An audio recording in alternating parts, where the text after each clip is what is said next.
Blake? What are you doing? What? We're just playing Mortal Kombat. But don't you know what day it is, Blake? Of course I know, it's just Tuesday. No, it's Wednesday. Ah! Alright, we gotta go!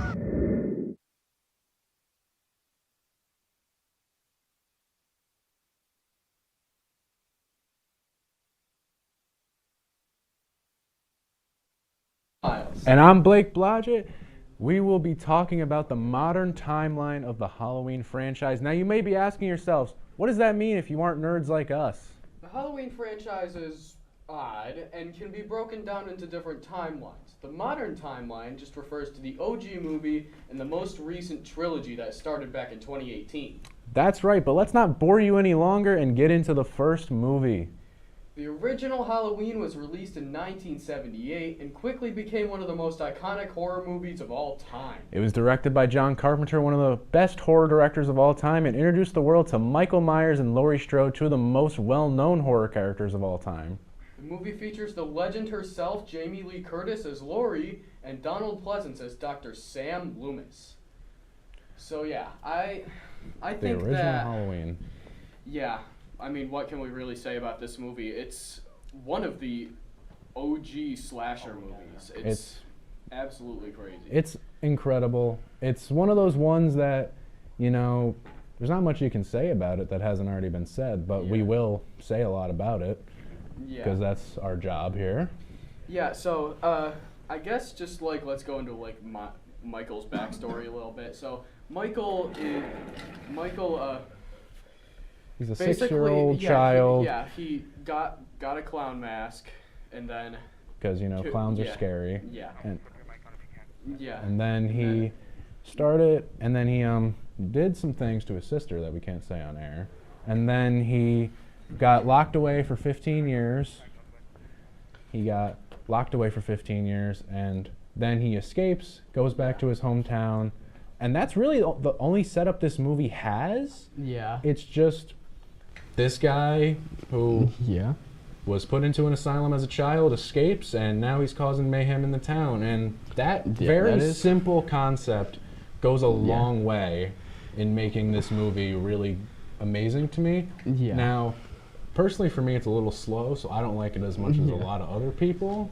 But, I mean, I don't know. What do you think? I don't know. I wouldn't say that, like, Halloween is my favorite original of, like, one of the huge franchises in horror. Like, obviously, it's very low budget, and you can, like, tell that someone's, like, holding the camera up a lot of the time. They didn't have a tripod. This was also back in 1978, so... You got to cut it some slack. So yeah, I mean, I think that's something you pointed out a lot, was like you can tell for a lot of the scenes where it's just like a long tracking shot of someone. It's just a guy walking with a camera. You can tell, and it almost is kind of really nice in that way to like see just like really low budget filmmaking. It almost seems like something we would make. I know here at SUNY Oswego, but not exactly. So, yeah, I think that it's.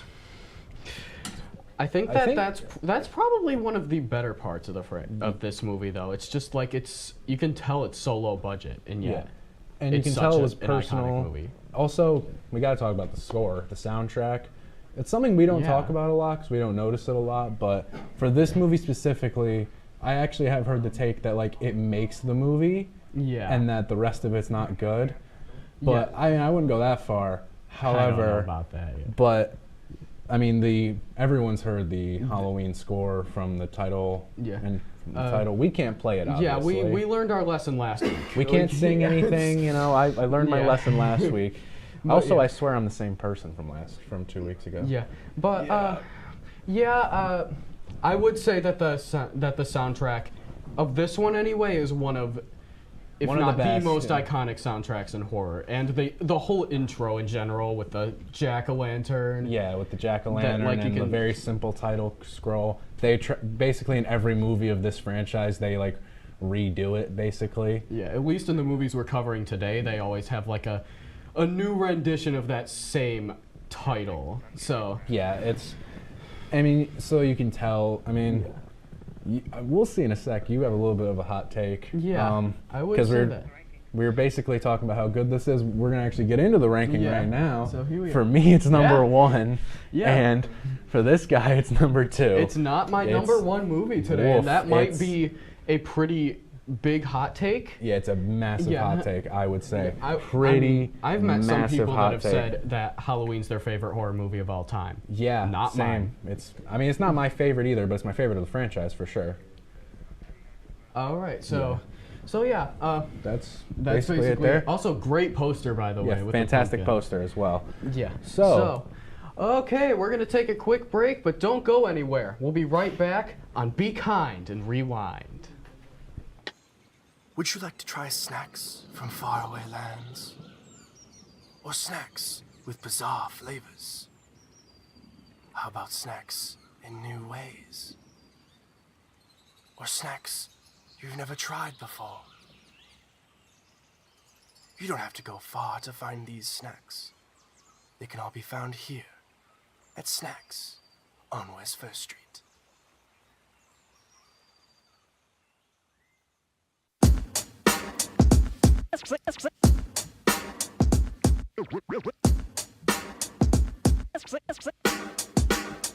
Yeah, we're walking around campus, and what do we see?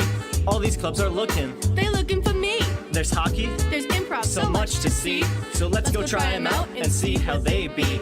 Come on and please watch. Our embarrassments free. Tune in to Amateurs on WTOP. Happy Friday, Lakers, and another beautiful day here in Oswego, New York. I'm DJ Don Perone, and I'm happy that you're starting your weekend off right listening to WNYO 88.9 FM, the Laker Radio Network. I said, darling, can you see? There's no room for us. There's no room. Now our lives are changing. Promises keep slipping. And I've always knew it wasn't you. It wasn't you. Now our lives are changing. Promises keep slipping. And I always knew it wasn't you. It wasn't you. Welcome back to Be Kind and Rewind, everybody. Let's not waste any time and get right back into it. For the next movie of this timeline, we would blast 40 years into the future with the requel called Halloween. Wait, let me make sure I read that right. You did read that right, Blake. This movie is in fact just called Halloween. Going by the same route as Scream 5, I guess. Ignores all the sequels that were previously released in favor of starting anew, with some fresh faces and some returning ones as well. So, Yeah. yeah, I would... Halloween 2018. Yeah. This is... So, yeah, I think that I like that they got rid of the other timeline. Let's just start out by going like with one of the other timelines. So yeah, Laurie, Laurie just dies off screen, you know, Yeah. your main character. Or they erase that timeline and she comes back 20 years later. Well, I think it was probably best for this franchise to just start anew again. yeah, I like In a exactly way. what they did with this one. I like Yeah. it. And also, Even though I like what Rob Zombie did. I mean, just like immediately after, they do that whole plot twist that's like, oh, Laurie is actually related to Michael. Which and it's just like Even John Carpenter himself has admitted was like one of the worst decisions he made. It's like Well, it's just it's something like- he just wrote into the script for the sake of shock value. And this movie retcons that. They even have a line referencing it where it's like wasn't it her brother? And they're like, no, that's just something people made up. Yeah. Speaking of That Laurie's, is really speaking of awesome. Laurie's family, though, Yeah. we are introduced to her daughter, Karen Strode, and her granddaughter, Allison, and they're very great additions to the film. Karen's played by Judy Greer, Who we love. We Yeah. love Judy Greer. One of my favorite actresses, personally. Yeah. So. And I mean, yeah, she's a great addition. So is Allison. I think like the whole deal with this though is just to like sort of recap what's been going on with the characters ever since the original came exactly. out. Just to kind of like just kind of show you like state of Haddonfield, state of Lori, state of her family, like how this tragedy has really affected her over 40 years. Yeah, but surprisingly for the entire town, at least in this movie, it's just more of like a thing that happened in the past. It's like Laurie's treated like a crazy person, probably rightly so. Yeah. And just to the point where even like there's a group of podcasters that come to interview her. Yeah. And she even points out like, you're talking about me like I'm the psycho, not the serial killer. Exactly. And it's like, just like not the guy going around killing people. Yeah, it's just to like show, and that happens in real life. Eventually they have to give her like what, $300 just to even talk to her? $3,000. $3,000, man. I'll take $3,000 right now, as a matter of fact. Yeah, I'm broke. We're all broke. Anyway, I love that they went back to basically just the original mask of Michael, just very weathered because 40 years old, obviously. Yeah, I don't think we're ever told exactly how these podcasters got the mask. He literally just says, I have a friend at the Attorney General's office, which I don't think is a real thing you can do. It's just like, but how did he get it? Like, why is he giving you, a podcaster, this case evidence? That just seems I don't odd. know. It's just like... And for me personally, I will say, I find it a little unbelievable that Laurie is still this destroyed after 40 years. Yeah, It's one of my biggest gripes with the movie. It's just like, I just personally find it hard to believe she's still this broken. Now, I really like Halloween H2O, which is only 20 years after, and it's like, that one I felt like was more believable, whereas this one, it felt like that's just like, what they wanted. Just like I don't know, it just doesn't seem realistic. I get what you're saying. I agree personally. So yeah, we're gonna rank I believe we're about done with this, so let's rank it. Let's rank it. Number 2? Number 1. That's that's gonna get you in a lot of trouble. I just really like what they did. This is my favorite timeline. No, the problem is here. The Halloween fans are pretty wild. They are. They won't like us. We're not going to be their biggest fan. Well, you're not going to be their biggest fans. Well, I think I'll actually no. I won't be fine. Never mind. When we get to Halloween Ends, I won't be fine. No. Anyway, so it only took us 3 years to get a sequel in 2021 with Halloween Kills. Yes, I agree it's a dumb name, but I didn't make the decision. But bad names aside, this movie picks up the same night as Halloween 2018 to see the continuation of Michael Myers' night on the town, shall we say, and the uprising of the townsfolk who want to put him down. And we get to see even more legacy characters from the original here in Halloween Kills. Did Evil die or survive another night? Let's talk about it. So yeah, let's first talk about that whole Evil dies tonight thing. Golly. Evil dies tonight. So basically, one of the legacy characters, Tommy Doyle, who is a kid in the original he's a kid in the original, is now like this super big tough guy who is also still traumatized from what happened 40 years ago. Yeah, we get a whole bunch of legacy characters like Marion Chambers, who was in the original. Nurse at the beginning with Dr. Loomis. Yeah. And then Lindsay Wallace, who was the other child in that movie. Yeah, who was babysat. Lonnie, who bullied Tommy, is now friends with him. Yeah, Lonnie was only in like one scene in the original, but and then he but they made a whole other intro about Lonnie in the beginning of this movie, so that was a good addition. I will say that was one of the best things about this movie. We're about to dunk on this movie quite a bit, but like the flashbacks to 1978 are very, very good in making me feel like, oh, this was filmed right after the original. Like, this is a weird epilogue. They even got a guy that looks eerily similar to Donald Pleasance to come on and do some of the scenes, and it looks just like him, even though he's been at this point been dead for like 25 years. Yeah, and I think he was just like the truck driver. He was just like a truck driver, and they found just him. Noticed like, that he oh, you look like Donald Pleasance. You want to be in the movie? He was like, sure. Just like imagine, just like you're driving a low paid truck driver for this movie set, and they're like, hey, you want to be in the movie? I'd just be like, unfortunately. Yeah. Unfortunately, they couldn't use his voice because he didn't sound anything like him. But they already had a guy. They already had a guy who sounded like Loomis, so that was fine. But this movie's just weird to me. It's just it feels like a middle chapter of a trilogy. Nothing gets moved forward really, except for this vague idea that Michael might be supernatural, which I don't know where that came from. Where it's like every time he kills, he like transcends and becomes higher being almost is how That's it's what described. they say.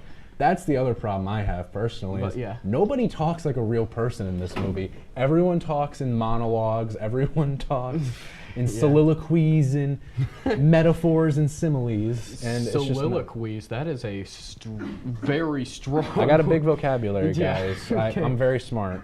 Yeah.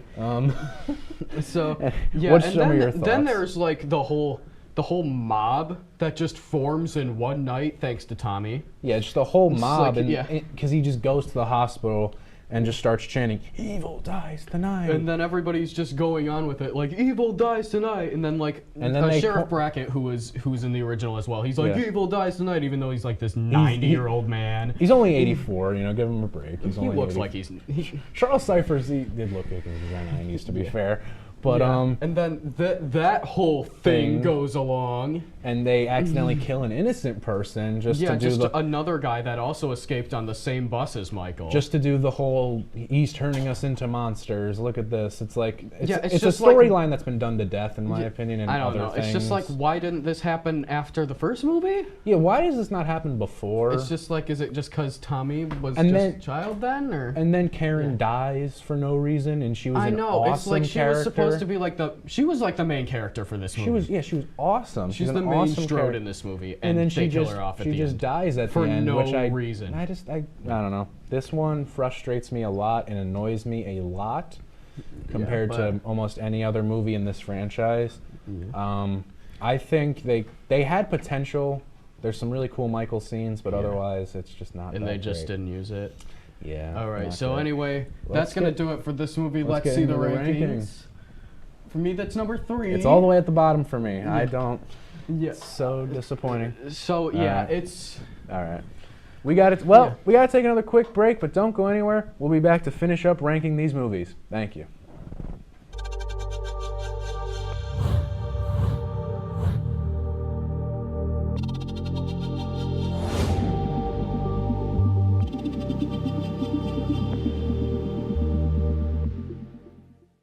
Say, President Stanley, whenever there's bad weather, who would you turn to? I'd turn to Storm Team 10. No, but you've got to say it like this. Storm Team 10. Say it with me. Storm Team 10.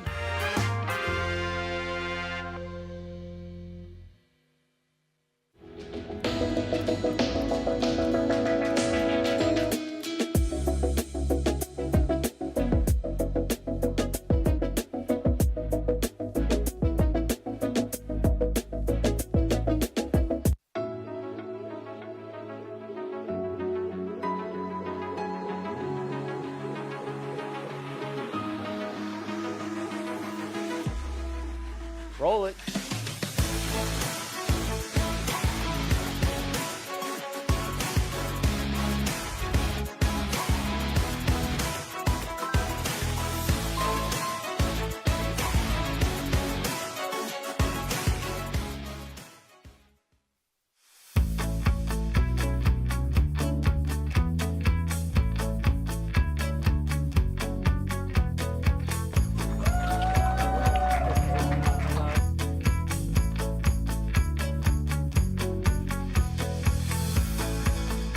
Jill told me it was Kitty from Glee. Yeah, what is it? Al Roker.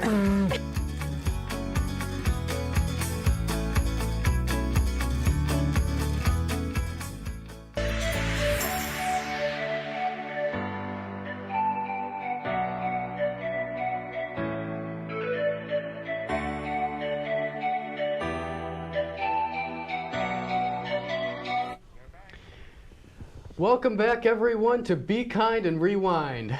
Let's get right back into it with Halloween Ends. It only took 1 year to get to the final chapter of this trilogy in 2022's Halloween Ends. We continue with the dumb names I see. Anyway, this movie is the concluding chapter of not only this new trilogy, but also the stories of Michael Myers and Laurie Strode. We just need to see the story of the new character, Corey Cunningham. That's correct. We explored the story of a new character and a strange new addition to the franchise. Did it work? Let's find out.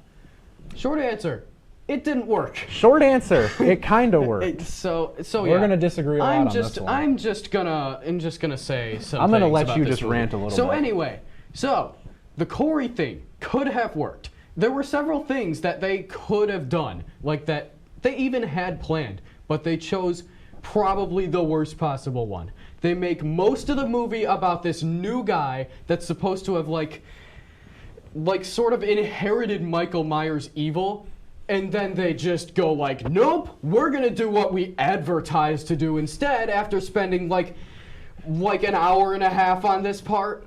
I don't get it. I do not get it. Now, hear me out. I do get it. I get it kind of.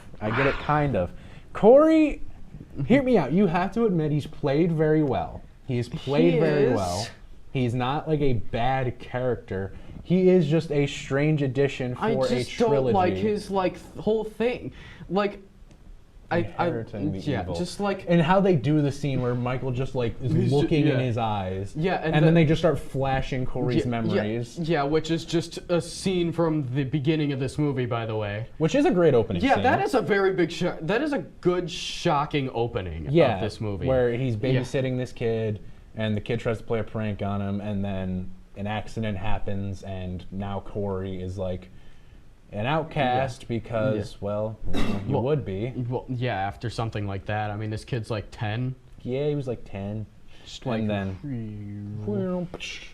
And then, so he starts dating Allison, who is, kind of broken in this movie a little bit because, like, both her parents are gone. She does still live with Laurie, who is like this new like weird positive version of herself. Laurie's like all of a sudden now just throwing everything. She's really upbeat and really happy. Yeah, it's just like she couldn't do that in 40 years, but all of a sudden she can do it in 3 after she dealt with more tragedy. After her son-in-law and her daughter were killed. Yeah, sure. It's weird to me. I don't know. It's a weird decision. And she then tries to like split them apart. Because she sees the evil in Corey, I see the same thing in his eyes that I saw in Michael's eyes. Again, stupid. And then, like you said, at the end, I'm sorry. It's okay. If you're gonna do this whole thing,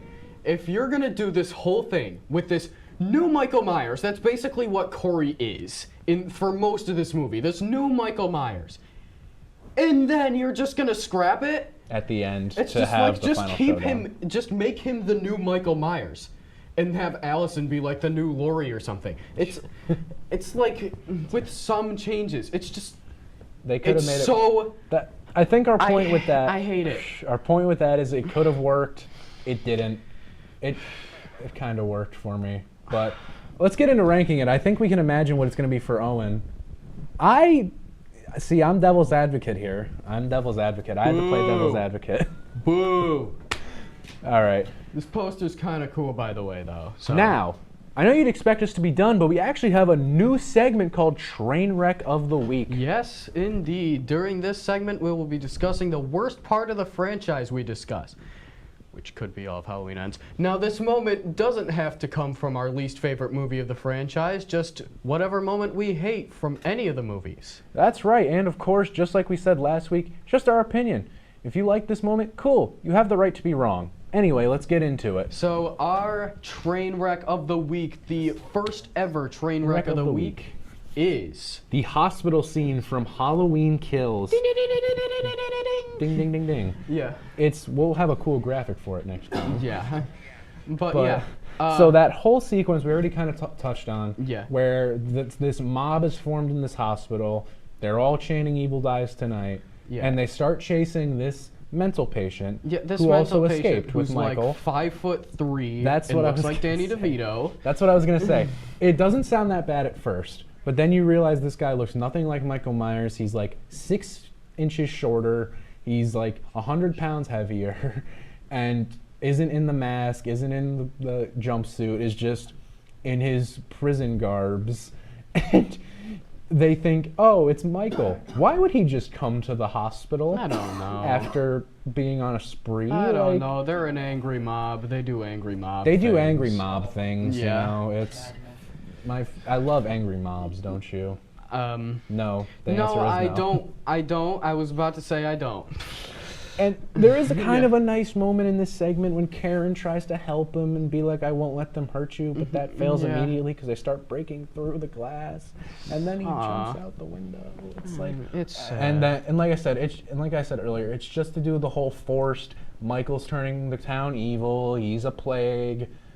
You know, he's infecting the town. Da da da da da. Which has been played out in other things. It's the whole, are we just as bad as the monster? Like, it's a trope as old as time, and it didn't need to be added to Halloween, in my opinion. Yeah. It's actually something we didn't touch on in Ends, where it's significantly more in that movie too. They touch on like Michael infecting the town like a virus. Yeah. And I don't like it much. I don't know about you. What do you think? I don't really like it much either. I mean, I guess I could kind of get it. I don't know. I've never lived in a town like Haddonfield. You know what I mean? That's true. That is true. So who knows? But yeah, it's I don't know. It's I feel like very it shouldn't have strange. played as big of a role as it did. Yeah, I think we can agree with that. It shouldn't have just played as big of a role in it. And I mean, this whole it's the train wreck of the week for a reason. You know. And It's I a mean, very bad sequence. It's the worst sequence. One of my least favorite of the whole franchise, including like the whole 13 movies. Yeah, I dislike it that much. It's what pushed Kills below Ends for me. Really? That's one of the things. Yeah. That's one of the things that annoyed me the most, like genuinely. Yeah. And I think I told you this when we were discussing doing this episode. Kills annoys me more than Ends. That's why I prefer Ends slightly, because Kills just annoys me. Yeah. As Ends annoys you. Yeah. Like Ends annoys you to no end. He could have gone on a rant like I did. He just chose not to. I'm just a lot calmer, you know. Yeah. You know. Right. So we are gonna have our final rankings up here, ranking from worst to best. Yeah. That's I still can't believe one we agree on. This. Yeah, it's. You wouldn't think we're friends or like each other from that. And let's just get on to a little conclusion about our thoughts about this timeline as a whole. Like, what are... I do think it's the best timeline. I don't... Actually, maybe not the best timeline. It's up there. I will say it's up there. Yeah. I think it's one of the most concise because it actually ends. Yeah. Like, it has a solid ending. It's like the actual ending of Michael Myers. Yeah, which I think which is more than a lot of the timelines in this franchise can say. I'm more of a fan of just the timeline where it's 1, 2, and H2O, and you forget Resurrection exists, because that movie doesn't exist. Okay. Busta Rhymes did not kick Michael Myers through a door with karate moves. Remind us to not do Halloween Resurrection on the show. So please, let's not. I will. He will be. Then I'll go on my Halloween Ends rant. I'll go on. I'll go on that rant like you did. Yeah. I will say I agree. It's most concise. I can't say it's best. I cannot say it's best. Yeah, I maybe. Say it's best. I wouldn't say it's best either. Yeah. Well, you did. Yeah, I said it might be best. I think he said it is the best. It's really Owen's ranking is really bad, as a matter of fact. I mean, Hey, everyone's entitled to their own opinions. And everyone is entitled to be wrong, as we know. Oh my God! It's you know, we're all entitled to be wrong, Owen. You're allowed to be wrong once in your life. It's okay. Okay. All right. So, It appears that's all the time we have for today. Well, we just want to say thank you for watching, and also thanks to our wonderful crew back there who makes this show happen. Come back in 2 weeks where we will discuss the Rocky franchise. You won't want to miss it. Rocky. Dun dun dun dun. No, we can't do that. Dun dun. We're not talking about. Dun dun dun dun dun. Just so we know, though, to make it clear, we are not talking about Creed, just the Rocky movies. Yes. So you won't want to miss that. I'm very excited. Very excited. All right. Very excited. So anyway, all right. We'll end it right there. Thank you. I am Blake Blodgett. And I'm Owen Miles, and we will see you next time. Remember to be kind. And rewind.